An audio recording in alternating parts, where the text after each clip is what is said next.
Bismillahirrahmanirrahim. Tabi pun tetap semangat. Bertemu kembali dengan saya, wong tua ngapak dari Lampung. Kita akan berbagi cerita tentang screencasting di sistem operasi Debian Linux.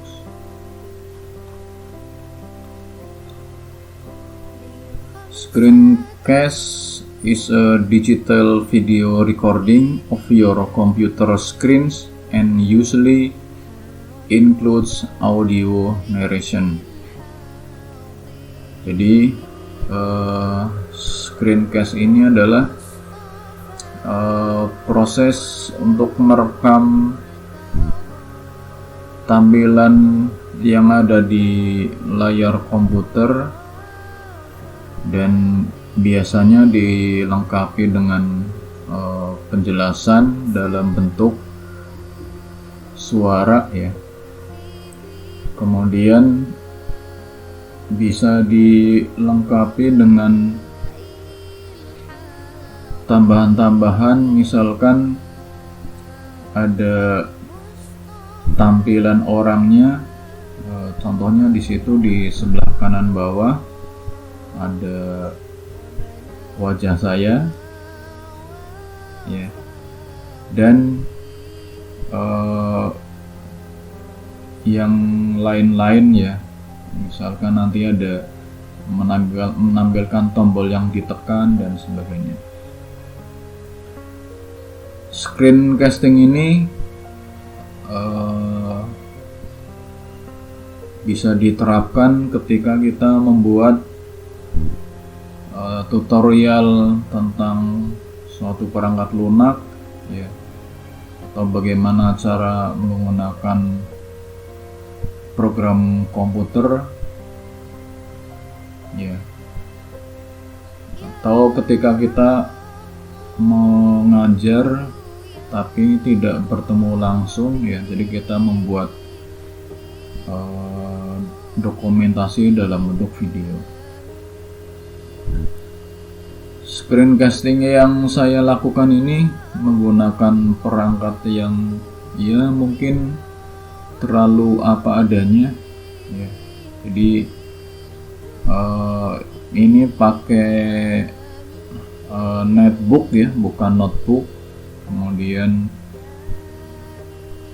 kamera bawaan dari netbooknya, tambahan untuk merekam suara menggunakan headset ya, yang disambung ke port mikrofon dan speaker.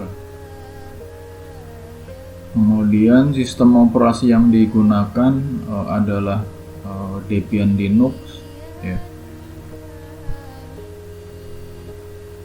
Dan ya ini dilakukan di ruangan, bukan di studio khusus untuk melakukan screencasting. Nah, perangkat-perangkat yang digunakan di situ ada screen key. Screen key ini digunakan untuk menampilkan tombol keyboard yang ditekan ke layar ya. Misalkan ketika mengoperasikan komputer, kalau tidak ada screen key, orang yang melihat kan hanya tahu hasilnya tapi tidak bisa melihat secara lebih jelas tombol apa yang ditekan oleh orang yang menjalankan komputer ya. Jadi ini bisa digunakan screen key. Cara installnya kalau di Debian Linux tentu saja dalam posisi sebagai root ya, bisa mengetikkan perintah fgsudo install screen key. Ya.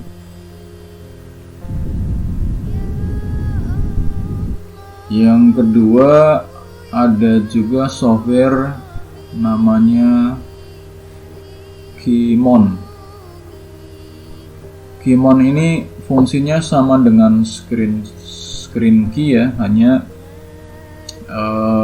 berbeda dalam hal cara menampilkan hasilnya ke layar. Kalau saya lebih suka menggunakan screen key karena lebih terlihat ya sepertinya. Tapi ini ya sebagai alternatif lain, kalau tidak suka menggunakan screen key bisa menggunakan Keymon. Ya, instalasinya bisa pakai Synaptic Package Manager ya, atau ya biar kelihatan agak dibilang orang pinter pakai konsol ya, Aptitude install Keymon ya.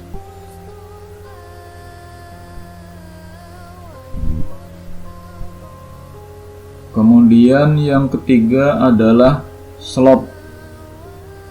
Slope ini untuk mendukung penggunaan screen key.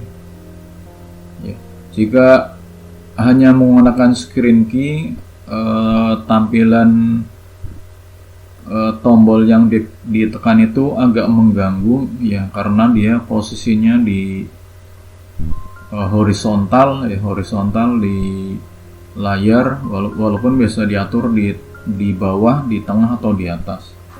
Nah, dengan slope ini tampilan dari screen key-nya bisa diatur di tempat-tempat tertentu ya. Instalasinya Aptitude install slope ya.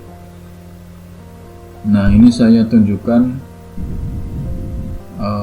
fungsi dari screen key. Mana ya screen key?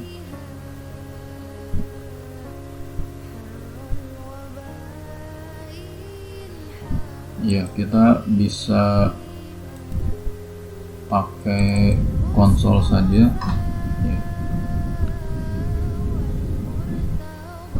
Tekan screen key.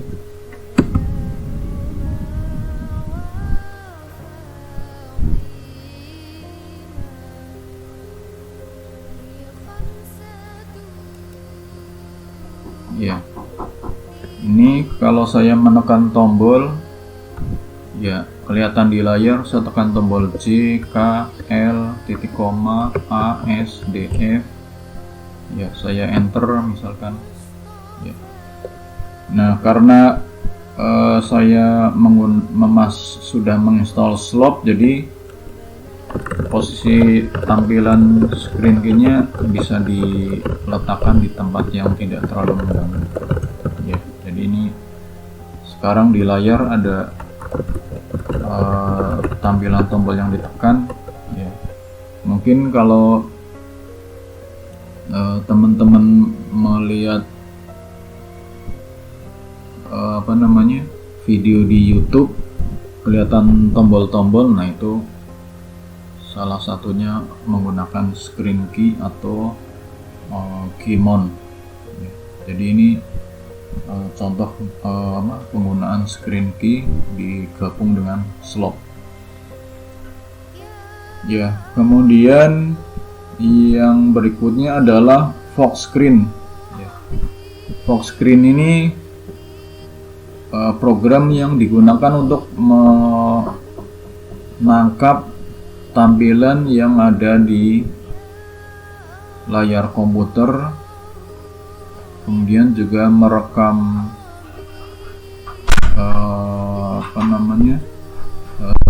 suara dan merekam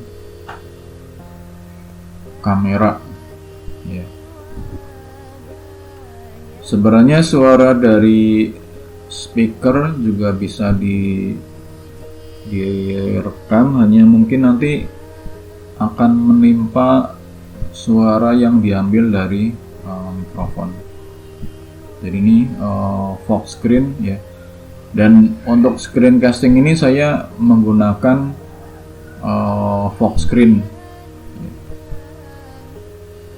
Instalasinya ada aptitude install Fox screen.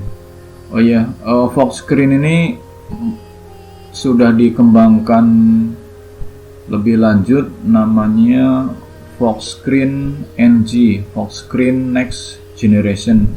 Ya, jadi kalau mencari-cari tidak ketemu Fox screen, mungkin akan ketemu dengan Fox screen NG. Di Debian 10 yang sudah tersedia adalah Fox screen. Ya. Jadi ini Fox screen. Terus pengaturan yang digunakan di tempat saya adalah frame-nya 75, kemudian formatnya dalam bentuk MKV ya, walaupun kalau dipilihannya bisa dalam bentuk MP4 misalkan ya. Kemudian audionya built-in audio analog stereo, video codecnya LIP X264, audio codec di situ PCM S16 SLE, kemudian recordernya FF MPEG dan menggunakan webcam. Nah, ini perlu saya sampaikan karena yang saya lakukan ketika settingannya berbeda, ternyata Fox screen-nya ada masalah ya. Jadi kalau saya pilih outputnya menjadi MP4, ini Fox screen-nya bermasalah. Jadi saya memilih outputnya dalam bentuk MKV ya. Kemudian software yang berikutnya adalah Simple Screen Recorder. Ini Simple Screen Recorder sebenarnya fungsinya sama dengan Fox screen ya, hanya mungkin berbeda fitur-fitur yang disediakan. Yang saya tahu kalau Simple Screen Recorder tidak bisa menampilkan orangnya ya, jadi hanya merekam apa yang ada di layar, tapi belum menampilkan, mengaktifkan kamera, kemudian menampilkan orang yang berbicaranya ya. Tapi ini bisa untuk alternatif ya, Simple Screen Recorder. Instalasinya kalau pakai konsol ya, tentu saja dalam posisi sebagai root adalah aptitude install Simple Screen Recorder ya. Kemudian saya juga menggunakan sound converter ya. Nah, kenapa saya menggunakan sound converter ya? Sebenarnya sound converter ini kan gunanya untuk mengkonversi file dari video ya menjadi audio. Nah, seperti saya sampaikan tadi bahwa saya menggunakan peralatan yang apa adanya, kemudian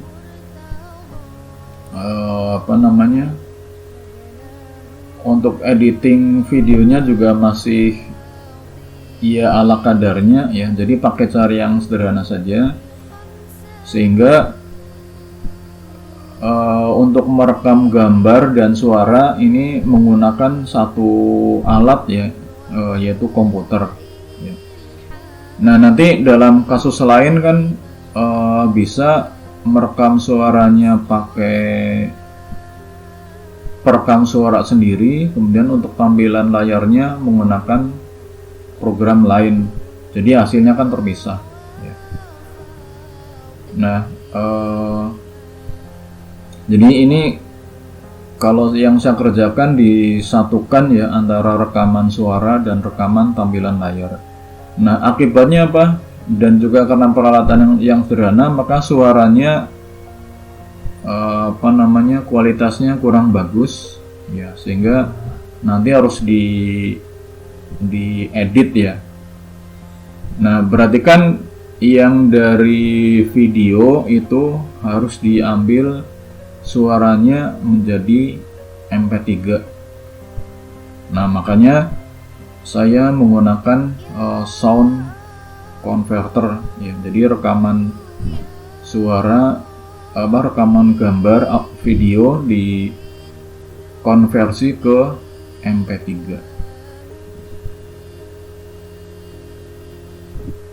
Kemudian yang berikutnya adalah Audacity ya. Nah, seperti yang saya sampaikan tadi, Audacity ini digunakan untuk menghilangkan noise pada hasil rekaman suara. Jadi setelah videonya selesai, kemudian videonya dikonversi menjadi MP3. Kemudian konversi ke MP3 pakai sound converter ya. Kemudian MP3-nya diperhalus ya, dibuang noise-nya menggunakan Audacity ya. Nah kalau menggunakan peralatan yang bagus atau misalkan di ruang kedap suara ya, mungkin hal seperti ini tidak perlu dilakukan ya. Kemudian yang berikutnya adalah software untuk mengedit video ya. Nah di sini saya menggunakan KDE Nlive. Ini hurufnya kelebihan E1 ya, KDE Nlive ya. Jadi ini perangkat yang digunakan untuk mengedit video ya. Jadi rekaman suara tadi kan sudah dalam bentuk MP3 sendiri, kemudian rekaman tampilan layar itu pakai Fox Screen menjadi video ya. Nah nanti di dalam KDE Nlive ini videonya di split dengan audio, kemudian audionya dibuang, terus digabung dengan MP3 hasil dari Audacity yang sudah dibuang noise-nya. Kemudian nanti bisa bisa ditambahkan dengan suara-suara yang lain, diedit, bisa kalau yang rajin dan sudah mahir bisa digabung-gabung dengan gambar-gambar yang lain. Nah kemudian nanti kalau sudah selesai tinggal di finishing ya, di rendering ke dalam format MP4 atau WebM ya, atau yang lainnya. Jadi dari video yang sudah di split digabung dengan rekaman suaranya, digabung dengan mungkin nanti ada suara yang misalkan pengiring ya, di finishing sehingga menjadi satu file video yang sudah merupakan gabungan dari semuanya. Jadi ini software-software yang saya gunakan untuk melakukan screencasting dengan peralatan yang apa adanya. Ya, nanti kalau di dalam software yang menggunakan sistem operasi yang lainnya, misalkan Microsoft Windows, itu ya bisa dicari ya. Nah, kemudian sebenarnya untuk screencasting ini di Mbak YouTube banyak ya, jadi nanti bisa dibuka-buka juga, sudah banyak ya bagaimana cara melakukan screencasting ya, mengedit suara, mengedit video dan sebagainya ya. Tentu saja nanti hasil videonya semakin tinggi jam terbangnya, hasil video editingnya akan semakin bagus. Ya, ini saja, mudah-mudahan bermanfaat buat teman-teman semua yang ini dalam kondisi agak susah berinteraksi dengan orang ya, jadi atau mungkin nanti mengajar di tempat yang jauh, berinteraksi orang di tempat yang jauh, maka screencasting ini saya kira bermanfaat ya. Terima kasih, mudah-mudahan ini bisa diterapkan di dalam kehidupan kita ya. Tetap semangat, tetap berkarya. Salam dari Lampung.